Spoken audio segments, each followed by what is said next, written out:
दिल को छू लेने वाली कहानी। नमस्कार दोस्तों, आप सभी का स्वागत है। गाइस, एक बार की बात है, एक बार एक अध्यापक संपन्न परिवार के शिष्य के साथ कहीं जा रहे थे।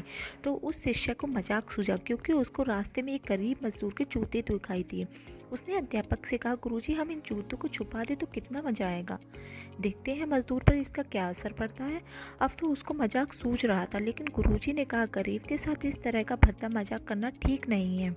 उसने कहा, क्यों ना हम इन जूतों में कुछ सिक्के डाल दें और देखें कि इसका इस गरीब पर क्या प्रभाव पड़ता है।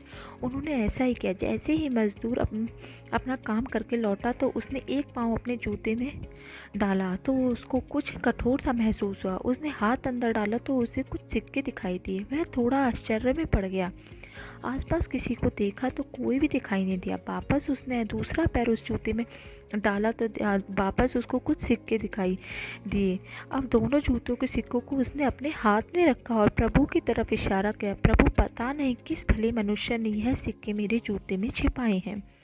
उससे मेरी दुआ है ताकि इन पैसों से मैं अपनी पत्नी और बच्चों के लिए कुछ खाना और दवाइयाँ ला सकूँगा। इतना बोलकर वह चला गया। इस बात को शिष्य और अध्यापक दोनों सुन रहे थे। अब अध्यापक ने शिष्य से पूछा, बताओ तुम्हें कैसा महसूस हुआ, तुम्हारा पहले वाला मजाक या मेरा यह तरीका।